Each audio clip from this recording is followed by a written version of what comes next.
Hi, today I will be doing a presentation on serve and return. I am Tennille, and basically serve and return is interactions that will be building children's brain development and intelligence. And so throughout the presentation, I will kind of be going over to the different slides, and then down below I'll put some more resources and videos where you can learn more.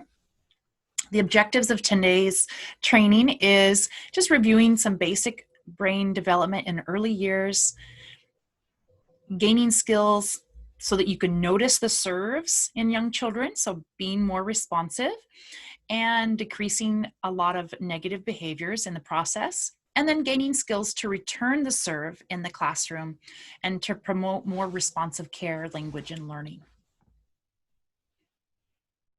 So we know that development for children occurs in the context of relationships. So a children that is loved is a child that can learn.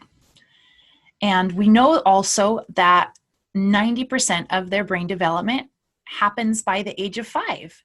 So although children are born with most of their brain cells, most of the connections between those brain cells, which are synapses, are formed in early childhood. And you can notice on the graphic, starting a newborn all the way up to adult, how much those kind of synapses or those connections make a difference. So both the formation and the reinforcement, so the kind of the repeated experiences of those connections are influenced by a child's environment and relationships with parents and caregivers. Their favorite toy is us. So brain does not come wired and ready to go, but we do shape it. Children learn through social interaction. They learn skills through back and forth interaction with us, their caregivers. And we know that without social interaction, part of their brain does not grow. So in this training, we will learn about how we can help build more healthy brains and some strategies that you can use. So the best developmental outcomes occur in the first 5 years of life through sensitive, timely, and responsive interactions between caregivers and children. And responsive interactions are when we're recognizing what we would call initiation. So recognizing when they start some sort of interaction. So either behaviors or emotions or communication, and we respond as adults in a caring, consistent, and timely way. And then also we can anticipate and prevent children from becoming overwhelmed because we're meeting their needs in a much more effective way. And so how can we help change the brain? So I'm going to play a video really briefly, and then you can also watch it down below. Let me see.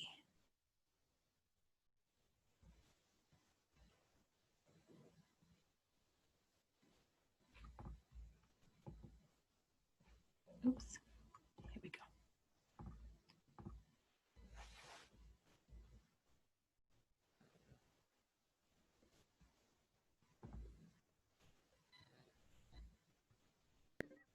We're now learning about the many ways in which solid brain foundations are built and maintained in a developing child. One important way is through what brain experts call serve and return interactions. Imagine a tennis match between a caregiver and a child. But instead of hitting a ball back and forth across the net, various forms of communication pass between the two. From eye contact to touch, from singing to simple games like peekaboo. The child serves or indicates they're interested in something. The adult who's attentive to that child returns that interest, and that ramps up the child's enthusiasm, and they do the activity again. So when they're learning to read, the child shows an interest in a book. The adult sees that and reads to them. The child gets all excited and tries reading back. And then the child's using those circuits that underlie reading over and over again, driven by the enthusiasm of the interaction with the attentive adult. The response and attention a child receives from an adult when they are practicing certain social, emotional, and physical skills goes a long way to sparking that child's own excitement with learning and repeating certain actions. The child gets positive feedback from the adult and they try harder, so they're using that circuit again and again. That circuit will really be sturdy and will form a sturdy architecture for later life function. In order to build these sturdy circuits in a developing brain, it's crucial for caregivers to actively engage with the child. Prolonged passive activities, such as leaving the child alone in front of a television or merely holding the child without eye contact, will not build solid brain architecture. Without serve and return attentive adult interactions, the child's much less likely to undertake a lot of these activities, and their brain won't develop as well. Serve and return interactions, repeated throughout a young person's developing years, are the bricks that build a healthy foundation for all future development.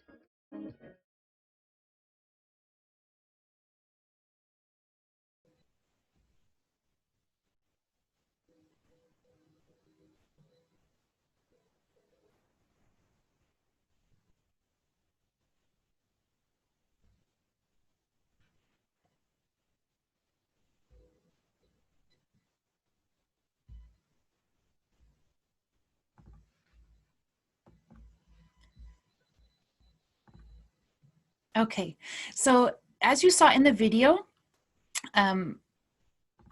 something that is really the foundation of serve and return, or building those brain interactions and language and emotional development and so many other areas, is returning the child's serve, is being consistent and being responsive when they're trying to interact. And that means also being emotionally and physically present for them. So a serve, as you saw in the video, is when a child's initiate an interaction. So when they start or they provide some sort of eye contact, it could be smiling, it could be their body position, it could be they're holding something in their hand. So it doesn't always have to be verbal. It can also be gestures, sounds, or words. So it's basically when they do something, when they say something, or when they look at something, they're initiating, because not all children are verbal, or because of their abilities, or because of their age or development. And so in order to create those kind of strong brains, we want to be able to return the serve in an appropriate way. So there's different ways we can return that interaction or that initiation of theirs. And that's when we respond in a developmentally appropriate way and in a supportive way. And there's different ways. First is just sharing the child's focus and noticing them, noticing what they've done or what they have in their hand, supporting and encouraging them, naming, back and forth interactions, and endings and beginnings. So serve and return, that concept always begins with a child. There are times when the adult is actually leading the interaction, but when we're talking about serve and return, we're always going to let them take the lead. And in the next couple of slides, I'll talk a little bit about each individual interaction and strategy. So the first one is sharing the child's focus. So we're noticing what the child is interested in, and we're also putting our focus there. So that could be a child is pointing at something and we're looking to where they're pointing, or a child is showing us a toy and we're looking at the toy. The next one is supporting and encouraging. So it's helping and teaching them, and that's also providing motivation and praise for them. And that could be when they're showing us that toy, that we could smile at them, that we could say, oh, that's a great job. We could show enthusiasm. And we also want them to continue if they're already doing something by using our words and our attention. The next one is naming. So we're just going to describe and say what a child is feeling, doing, or looking at. So it could be, I see that you're really upset about that. Or it could be, I see that you are working really hard to do that puzzle. Or you are really excited about looking at those dogs. So we're just describing what the child has or what the child is doing in that moment. Back and forth is one of the most important ones because we're taking turns with them, and that kind of creates, with each kind of turn or back and forth, we're kind of making those interactions go deeper and deeper in their brain development. So we're going to wait for them to respond after we've returned their serve, and then we're going to say something else.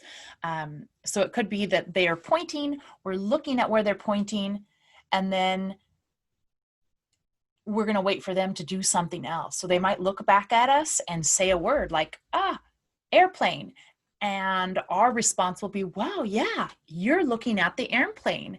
And then they might say something else about the airplane. And then we will just have a conversation in that way. And again, we're waiting our turn so that the child can continue to have the space to initiate and respond.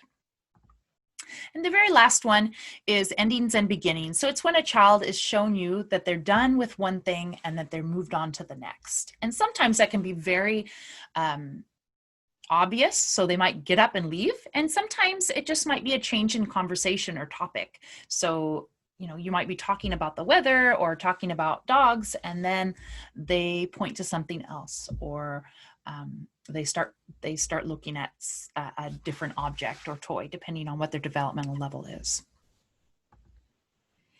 And we're going to respect them. We're not going to continue to insist on them talking about or doing this other idea, as long as there's space for it. Because again, there are times where it's teacher-led or parent or adult-led, and there's not so much flexibility. But when there is flexibility and we can give them that kind of power and position to be able to kind of choose where the conversation goes, is very powerful. And so part of the quiz is, it will be just be kind of think about a serve from a child, and then how you return that serve on a regular basis. And then what routines or what times throughout the day do you feel you have more opportunities to do that?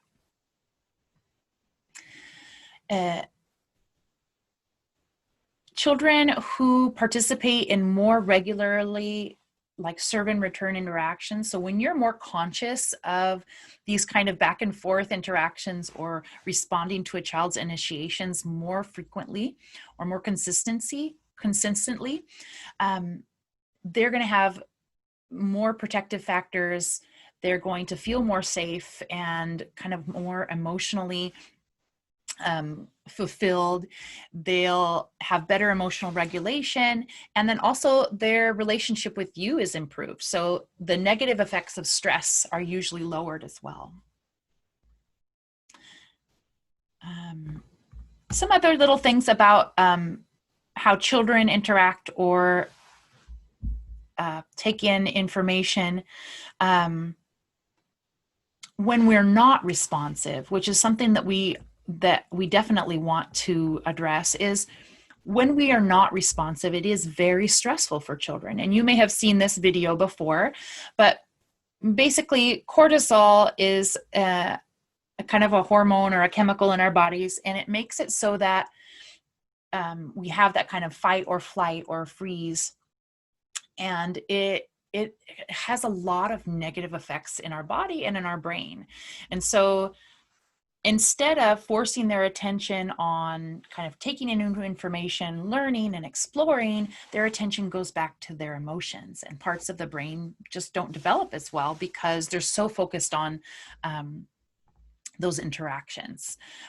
So they're so focused on the stress of the moment, so they're not able to take in new information. So when we have those serve and return interactions, when they feel safe and connected with their caregivers, they're going to have lower levels of stress, they're going to be able to learn and explore more.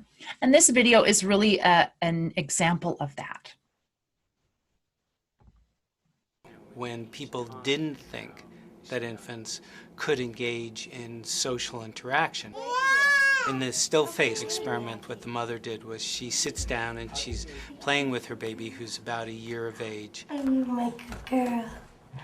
Oh. And she gives a greeting to the baby gives a greeting back to her. Yeah. This baby starts pointing at different places in the world, and the mother's trying to engage her and play with her. They're working to coordinate their emotions and their intentions, what they want to do in the world. And that's really what the baby is used to.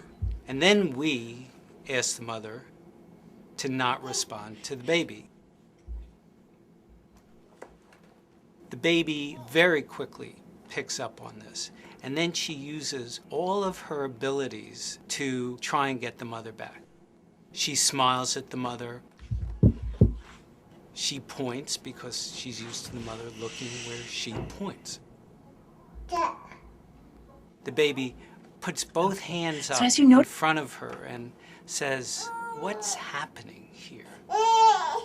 She makes that screechy sound at the mother, like, come on, why aren't we doing this?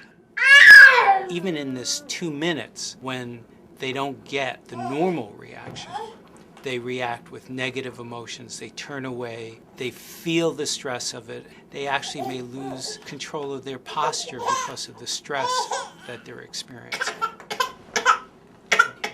Okay. I'm here. And what are you doing? Oh, yes. Oh, what a big girl. It's a little like the good, the bad, and the ugly. The good is that normal stuff that goes on, that we all do with our kids. This from the video, and a lot of is- people have a really strong interaction or reaction to it. And you may or may not have seen that video before. It's a common video to see in a lot of child development or infant mental health trainings. And really it focuses on how much children need responsiveness from their caregivers. And if you can imagine children who on a regular basis try to reach out and try to get a response and receive nothing, they learn to stop responding, or they learn to stop initiating or stop interacting. And we don't want children to do that. We want them to reach out, we want them to initiate, and they need our response. They need our reaction, our interactions on a long term. Or what we also see is that they'll start to find very disruptive or inappropriate ways to get our attention when those subtle, secure and appropriate ways are not working. And so it is our job as caregivers to notice with each child what ways they're initiating, because some children are more quiet and some children are more direct and more kind of loud about the way that they are interacting with us, or where they're trying to get our attention. And so we want to be watching out for even the most subtle bids for attention with each child. And we also want to make sure that we are sharing our attention equally among all of the children as much as possible, because those kiddos that have more subtle kind of ways of bidding for our attention often get less attention because they're not quite as in our face about it. I hope that you enjoyed this training.